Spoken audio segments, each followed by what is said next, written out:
Hi friends, welcome to my channel.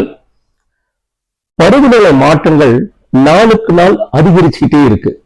அது மனிதனுடைய வாழ்க்கைக்கு மிகப்பெரிய சவாலாகவும் அச்சுறுத்தலாகவும் மாறி இருக்குதுன்னு சொல்லிட்டு விஞ்ஞானிகள் தொடர்ந்து எச்சரிச்சுக்கிட்டே வராங்க. அதை பத்தி இந்த வீடியோல நம்ம பார்க்கலாம். மழை காலங்கள்ல அளவுக்கு அதிகமா பெய்கிற மழையினால பலவிதமான சேதாரங்களை நம்ம அனுபவிக்கிறோம். பயிர்கள் நாசமடையுது, ஒரு பக்கம் ஏரி ஆறுகள் குளங்கள்லாம் உடைச்சி ஊருக்குள்ள போகுது, ஒரு பக்கம் நிலநடுக்கம், சுனாமி, இப்படி பலவிதமான இன்னல்களை நாம தொடர்ந்து அனுபவிச்சுட்டு வரோம். இது மாதிரி வெயில் காலங்கள்ல அளவுக்கு அதிகமான வெயில் 100 டிகிரியை தாண்டி போட்டு கொளுத்தி எடுக்குது, மண்டையை புழகுது, வீட்டை விட்டு வெளியே வர முடியல.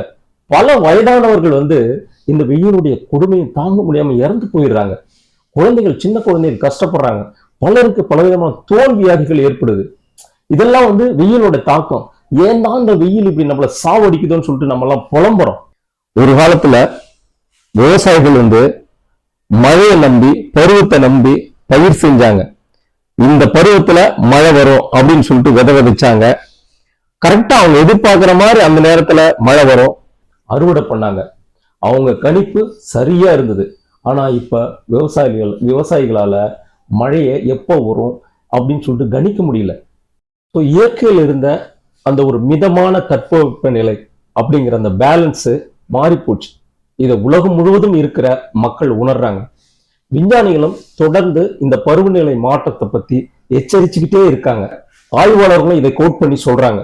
இயற்கையில ஏற்பட்டிருக்கிற இந்த பருவநிலை மாற்றத்துக்கான காரணத்தை பத்தி விஞ்ஞானிகள் என்ன சொல்றாங்க அப்படின்னா, பூமியோட வெப்பநிலை அதிகமாயிட்டதுனால இந்த கோளாறுகள்லாம் ஏற்படுது அப்படின்னு சொல்லிட்டு ஆய்வாளர்கள் தொடர்ந்து எச்சரிச்சுக்கிட்டே இருக்கிறாங்க. நாம் வாழக்கூடிய இந்த பூமியின் வெப்பம் அதிகமானதுக்கான காரணம் என்னன்னு சொல்றாங்க அப்படின்னா, இந்த பூமியை சுற்றி மிகப்பெரிய ஒரு வளிமண்டலம், ஓசோன் கூரை பூமியை முழுவதும் பாதுகாக்கிறது.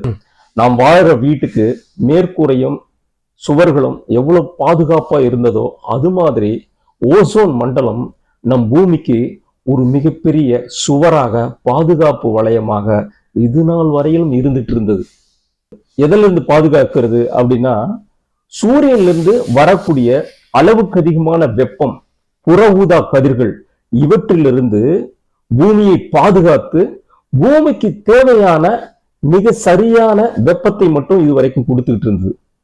ஆனா இந்த ஓசோன் மண்டலத்தை, வளிமண்டலத்துல மிகப்பெரிய ஒரு விரிசல், கிழிசல், ஓட்டை ஏற்பட்டிருக்கிறதா விஞ்ஞானிகள் அறிவிச்சிருக்கிறாங்க.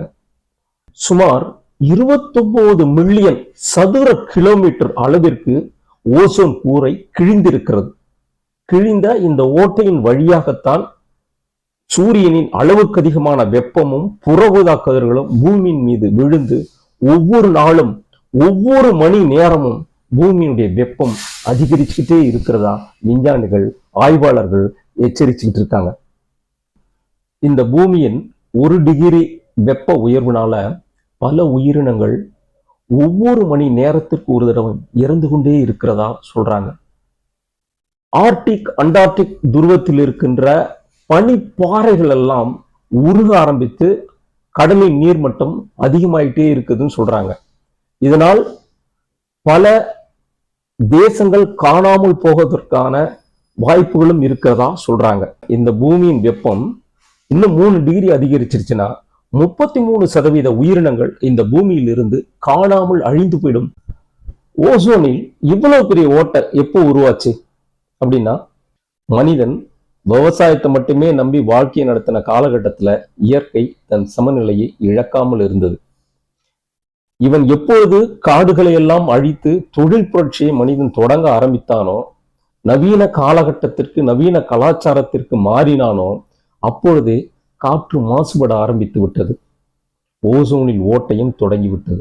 ஆண்டுக்கு 200 million tonne carbon monoxide, 50 million tonne hydrocarbon, 150 million tonne sulphur dioxide, 190 million tonne சாம்பல், இவையெல்லாம் காற்றில் கலந்து ஓட்டை விழுந்து போன ஓசோன் கூரையை மேலும் கிழிக்கின்றதா. இப்படி இருந்துச்சுன்னா பூமியினுடைய வெப்பம் எப்படி கூடாமல் இருக்கும்? உலகின் ஒட்டுமொத்த மனித இனத்தையும் குளோபல் வார்மிங் அப்படிங்கிற நவீன அரக்கன் வந்து விழுங்க போறான்.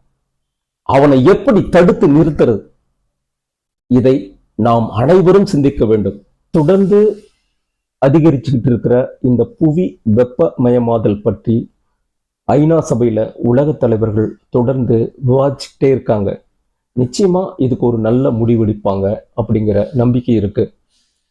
சாமானிய மனிதர்களாகிய நாம் இதை பத்தி என்ன செய்ய முடியும் அப்படின்னா, நிச்சயமா நம்மளால வீட்டுக்கு ஒரு மரம் நட முடியும். சுத்தி இருக்கிற மரங்கள் வெட்டப்படுவதை நம்மளால தடுக்க முடியும் அப்படிங்கிற நம்பிக்கை எனக்கு இருக்கு. அப்படி செஞ்சாவே இந்த பூமியை வெப்பத்திலிருந்து பாதுகாக்க முடியும். எனக்கு அந்த நம்பிக்கை இருக்கு. உங்களுக்கு அந்த நம்பிக்கை இருக்கா?